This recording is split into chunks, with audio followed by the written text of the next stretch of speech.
Kau berikan hidupmu sebagai ganti dosaku, karena kasih-Mu padaku. Sekarang ku memuji-Mu, Allah yang setia, yang tak pernah meninggalkan perbuatan tangan-Mu. Sekarang ku menyembah-Mu, Allah yang mulia, sempurnakanlah hidupku agar indah. Sekarang ku memuji-Mu, Allah yang setia, yang tak pernah meninggalkan perbuatan tangan-Mu. Sekarang ku menyembah-Mu, Allah yang mulia, sempurnakanlah hidupku agar indah bagi-Mu, agar indah bagi-Mu,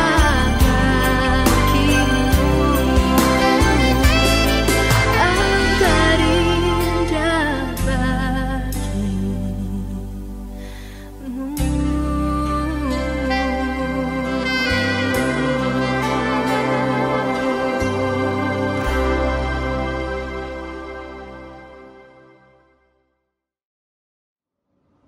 Shalom, selamat malam Bapak Ibu Saudara yang dikasihi oleh Tuhan Yesus Kristus.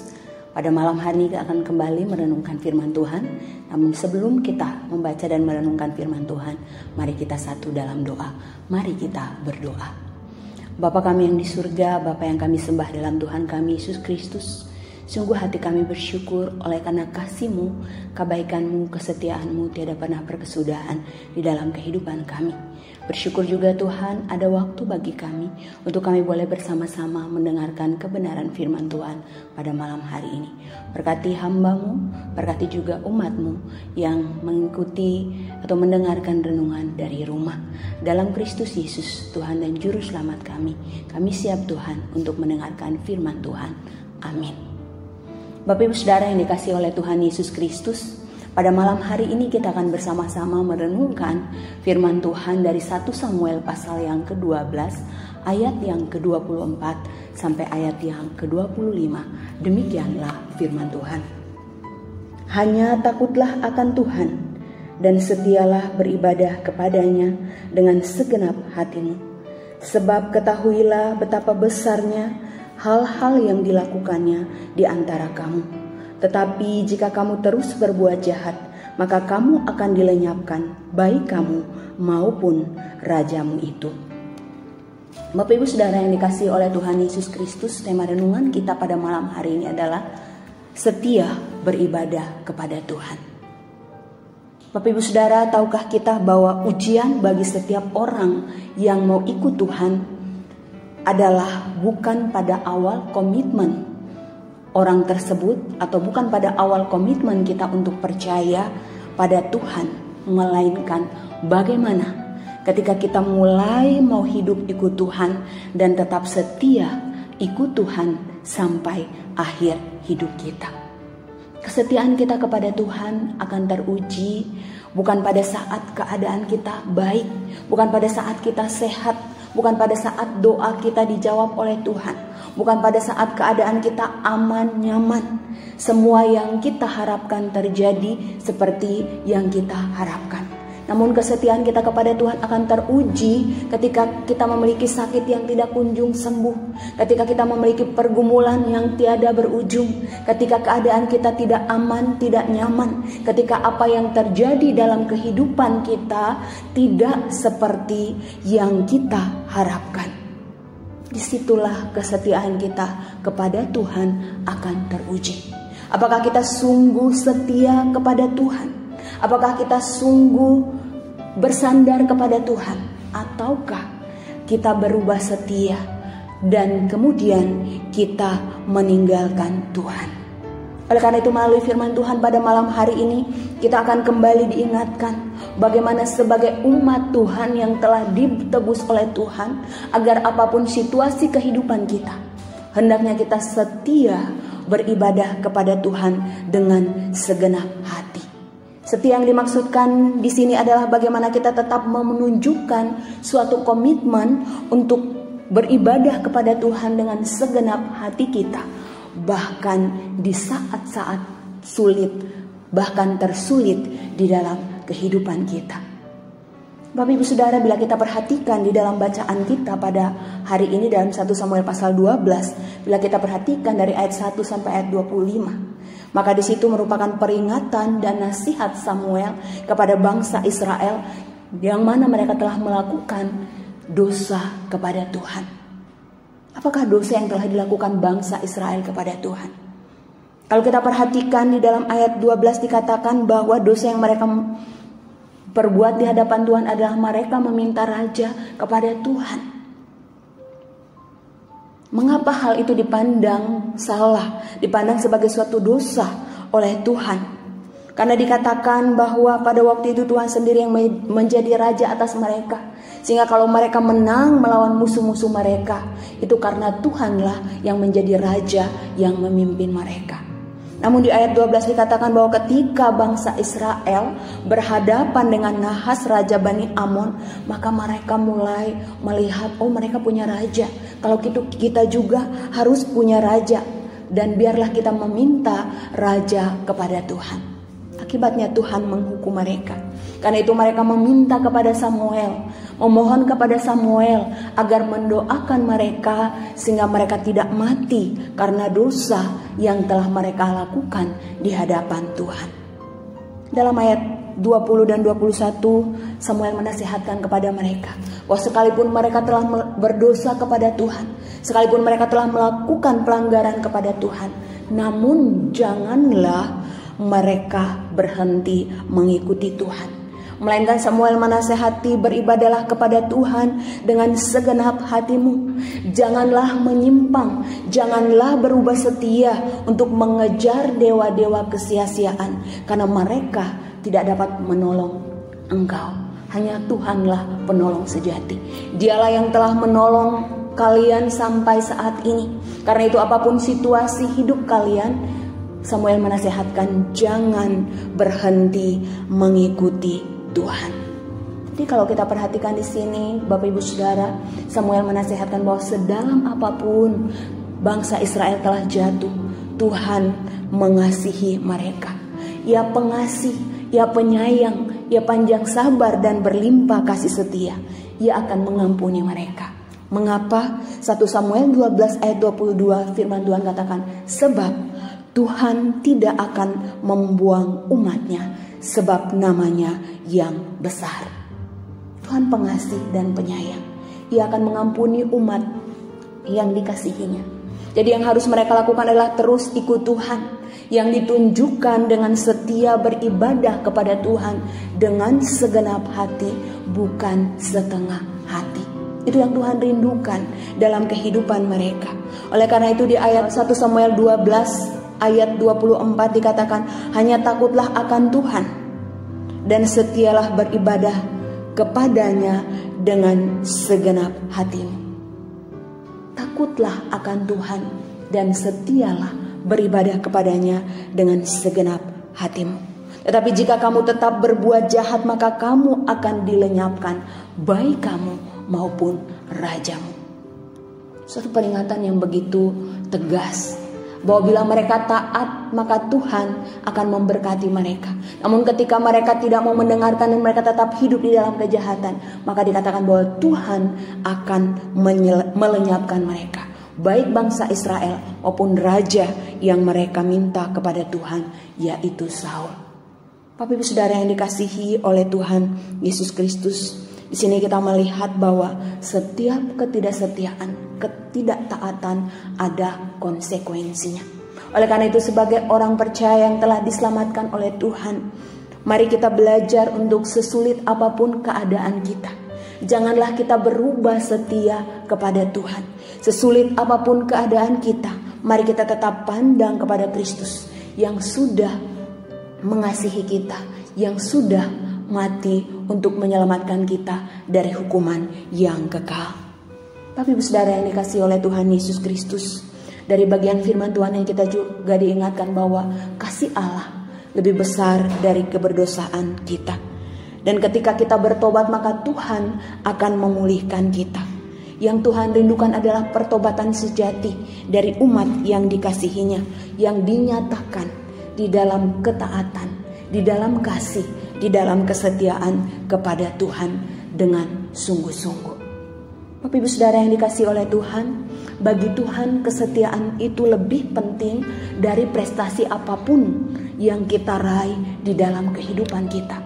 Jadi sekalipun kita adalah orang yang hebat, yang memiliki begitu banyak prestasi, namun bila kita tidak setia kepada Tuhan, maka hal itu tidak berkenan kepada Tuhan.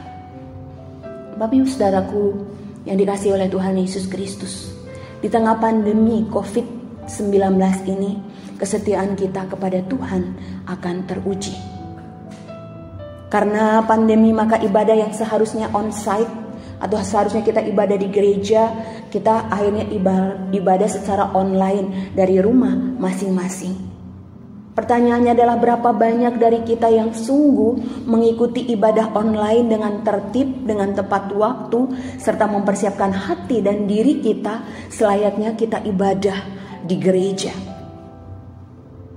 Bapak Ibu Saudara, jangan-jangan ada di antara kita akhirnya menjadi malas untuk beribadah. Ataupun kalau kita beribadah sambil tiduran, kita beribadah sambil masak, beribadah sambil makan, sambil ngopi, atau sambil melakukan aktivitas lainnya. Dan mungkin ada yang lebih menyedihkan lagi adalah kita tidak beribadah sama sekali. Dengan alasan, ini kan direkam ulang, nanti saja bangun agak siang, setelah melakukan semua pekerjaan beres baru ibadah. Ujung-ujungnya apa? Kita nggak ibadah. Karena kemudian ada kegiatan lain lagi yang harus kita ikuti dan akhirnya kita tidak ibadah. Dan itu terjadi bukan 1-2 kali, tetapi berulang kali akhirnya kita terbiasa untuk tidak beribadah. Sehingga ketika kita kembali beribadah di gereja, akhirnya pun kita tetap tidak datang untuk beribadah di gereja. Padahal umur kita masih muda. Kita juga tidak punya penyakit bawaan yang begitu mengkhawatirkan. Tubuh kita sehat, kita bugar gitu ya. Tetapi kita malas untuk beribadah kepada Tuhan. Bapak Ibu Saudara, selama masih ada kesempatan untuk kita beribadah kepada Tuhan, marilah kita beribadah kepada Tuhan dengan segenap hati kita. Baik secara online maupun secara on-site. Jangan biarkan kesibukan, jangan biarkan virus corona begitu menghantui kita sehingga kita takut atau kita malas untuk beribadah kepada Tuhan. Percayalah bahwa Tuhan pasti melindungi kita. Yang penting kita tetap jaga kesehatan dan kita mengikuti protokol kesehatan yang telah ditetapkan oleh pemerintah. Bapak Ibu Saudara yang dikasihi oleh Tuhan Yesus Kristus, kalau kita perhatikan di tengah pandemi ini, ada orang yang dekat dengan Tuhan semakin dekat dengan Tuhan. Namun ada orang yang jauh dari Tuhan malah semakin jauh. Tetapi ada juga orang yang tadinya jauh dari Tuhan, sekarang karena begitu mudahnya untuk beribadah, maka yang tadinya jauh jadi dekat. Tetapi yang ironis adalah yang tadinya dekat malahan jauh. Tadi sebelum pandemi begitu rajin beribadah, begitu rajin pelayanan. Tetapi ketika pandemi akhirnya lockdown, gak mau beribadah, tetap di rumah, tetapi tetap juga tidak mau mengikuti ibadah online yang disediakan. Bapak Ibu Saudara yang dikasihi oleh Tuhan Yesus Kristus, mari kita waspada. Jangan sampai setelah pandemi kita semakin jauh dari Tuhan dan kita akhirnya malas untuk beribadah di gereja. Oleh karena itu, ketika kemalasan itu menguasai kita, maka biarlah saat itu kita lawan dan kita harus beribadah kepada Tuhan. Jangan sampai kemalasan membuat kita akhirnya tidak lagi beribadah kepada Tuhan, membuat kita akhirnya berubah setia kepada Tuhan dan tidak lagi beribadah kepada Tuhan. Karena kita sudah nyaman, sudah terbiasa santai di rumah kalau hari Minggu, dan sudah terbiasa mungkin kita kongko-kongko bareng temen atau video call dengan teman, kita akhirnya jadi melupakan Tuhan. Bahkan perlahan kalau kita tidak waspada, maka kita akan meninggalkan Tuhan. Bapak Ibu Saudara yang dikasihi oleh Tuhan Yesus Kristus, Amsal 20 ayat 6 firman Tuhan katakan, banyak orang yang menyebut diri baik hati, tetapi orang yang setia, siapakah yang menemukannya?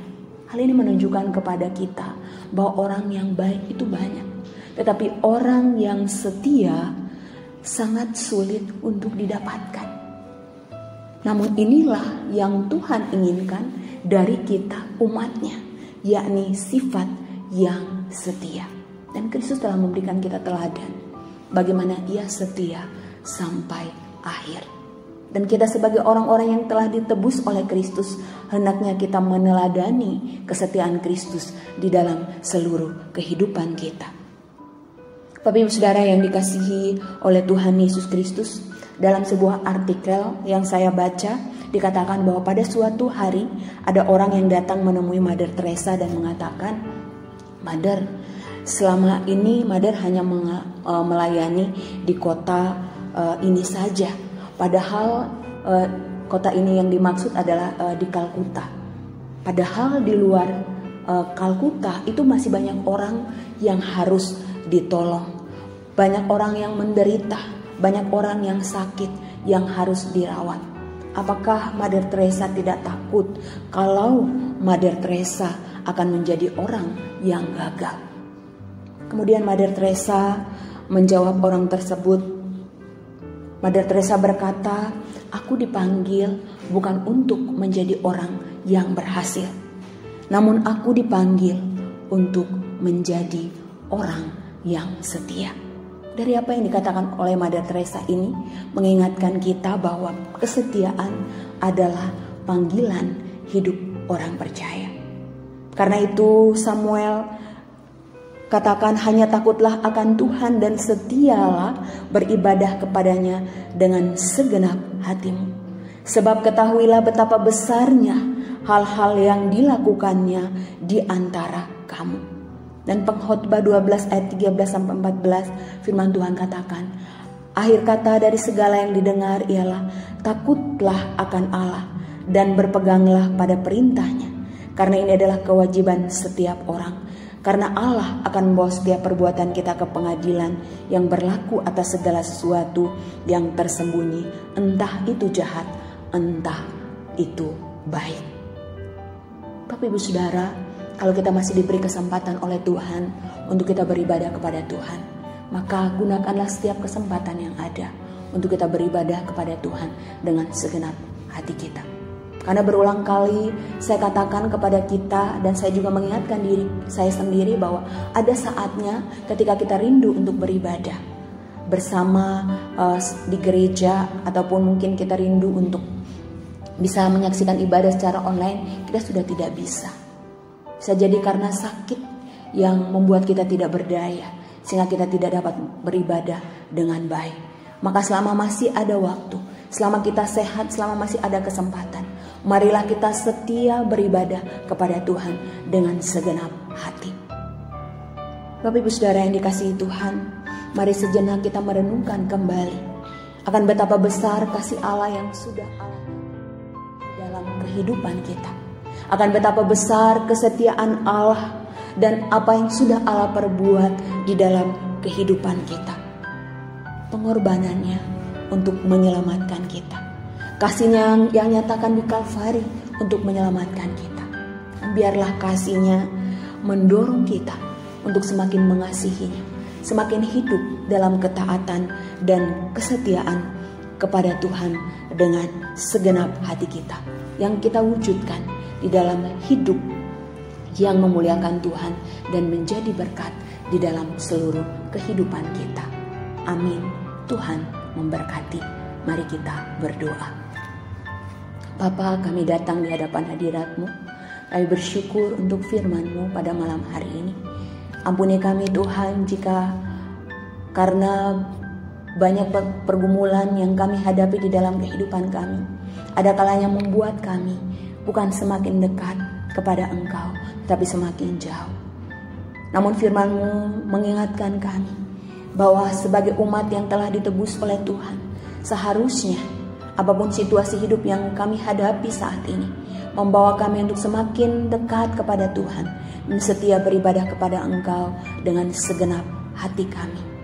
Biarlah dengan merenungkan apa yang sudah Tuhan perbuat di dalam kehidupan kami, terus mendorong kami ya Bapa, untuk hidup dalam ketaatan, hidup dalam kesetiaan di dalam seluruh kehidupan kami.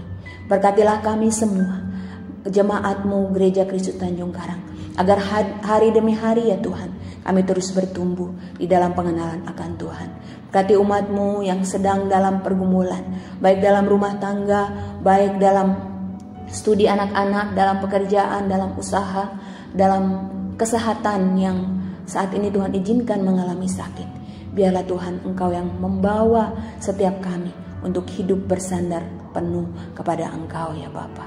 Dan biarlah Tuhan, setiap pergumulan apapun yang kami alami, boleh membawa kami Tuhan untuk semakin dekat kepada Engkau ya Bapa. Terima kasih Tuhan untuk firman-Mu. Biarlah Roh Kudus Tuhan menolong kami untuk melakukan firman-Mu di dalam kehidupan kami. Dalam Kristus Yesus, Tuhan dan Juru Selamat kami, kami berdoa dan bersyukur Tuhan untuk firman Tuhan. Amin.